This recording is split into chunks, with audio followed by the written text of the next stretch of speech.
Olá, gente. Eu me chamo Larissa Soares dos Santos e hoje eu irei falar para vocês sobre a Bidens pilosa ou Bidens subalternos, mais conhecida como picão preto, na disciplina de Biologia e Manejo de Plantas Daninhas, com o docente Esdras Henrique. Bom, o nome popular é picão preto, o nome científico é Bidens pilosa ou Bidens subalternos, a família dela é Asteraceae e a origem é da América tropical. O picão preto, ele é uma planta herbácea, ereta e que tem um porte variando de 20 centímetros a 1,5 m. Nas figuras G e H são as sementes dela. Elas possuem ganchinhos nas pontas em que ficam presas em animais, roupas e implementos agrícolas e aí acabam se espalhando desta maneira. Uma única planta de picão preto pode produzir de 3 a 5 mil sementes, tendo uma alta produção de sementes, então. E aí, com isso, a semente ela pode ficar 5 anos no solo, esperando condições favoráveis para poder germinar. E aí ela pode emergir numa profundidade de até 10 centímetros, com temperatura ideal de acima de 15 graus Celsius e morrendo a partir de 35 graus Celsius. E aí, a Bidens pilosa, como vocês podem ver, é a A, C, E e G, em que a Bidens pilosa ela tem de 2 a 3 ganchinhos nas pontas, a flor dela é mais amarela e o caule dela é mais arroxeado. B, D, F, H são as Bidens subalternas, em que ela tem 4 ganchinhos nas pontas, a flor dela é branca e o caule dela é verde. Ela é confundida com a erva de touro, o picão branco e aí o picão preto. Eu trouxe os três aí para vocês darem uma olhada em como elas se parecem. As flores parecem, as folhas. Então é muito importante fazer a identificação para controle e manejo. Então, para evitar que o picão preto ele se torne um problema maior na área, tem algumas práticas essenciais a serem seguidas, como histórico de resistência, rotação de mecanismo de ação, para que ele não crie resistência ao mecanismo de ação, incluir herbicidas pré-emergentes, tecnologia de aplicação, aplicações em pós-emergência, realizar corretamente as aplicações, priorizar, realizar o manejo entre safras, rotação de cultura e adubação verde e limpar corretamente máquinas e implementos. Agora eu vou falar sobre o controle químico. Aí nós temos o pós-emergente, em que são de plantas já nascidas. Aí como um herbicida a gente tem 2,4-D, em que ele é aplicado principalmente nas primeiras aplicações de manejo sequencial, podendo ser associado com um pré-emergente. As doses recomendadas são de 1 litro a 1,5 litro por hectare e o mecanismo de ação é o mimetizador de auxina. Como herbicida pós-emergente, também pode ser utilizado o glifosato.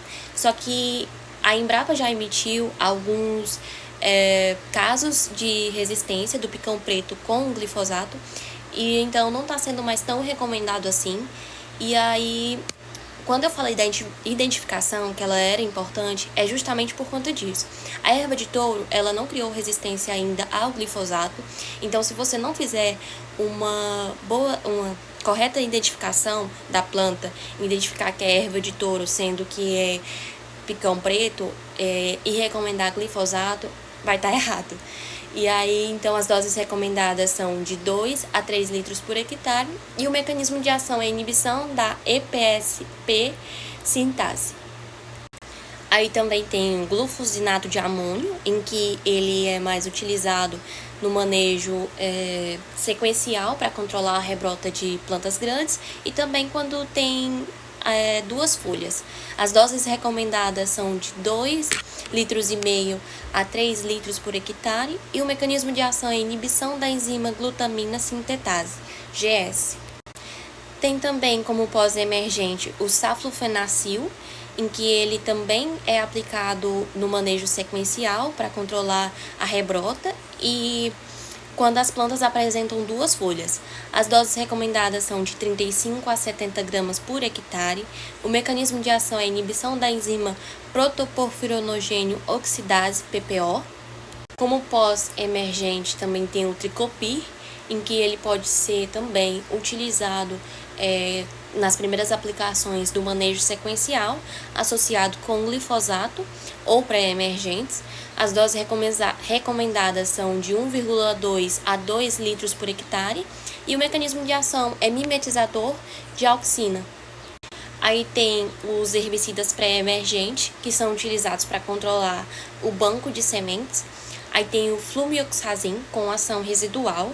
Ele é aplicado nas primeiras aplicações de manejo entre safra, associado com o 2,4-D ou glifosato.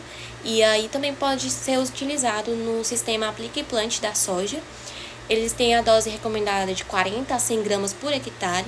O mecanismo de ação de inibição da enzima protoporfironogênio oxidase, PPO.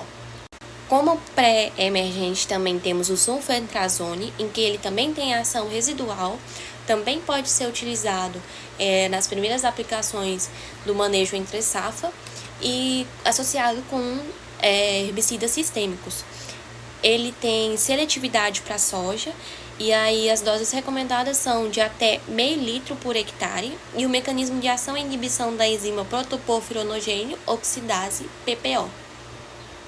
Aí eu queria falar uma curiosidade, que foi curiosidade para mim, né, que eu não sabia.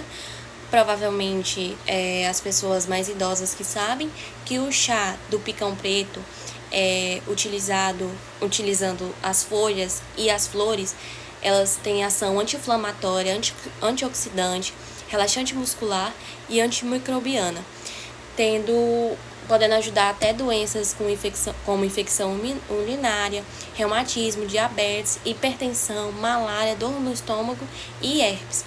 Eu tinha visto até mesmo um vídeo no TikTok falando que ele pode até ter ações parecidas com o paracetamol. Essa é a minha referência bibliográfica. Bom, e por hoje era isso o que eu tinha para passar para vocês. Obrigada pela atenção.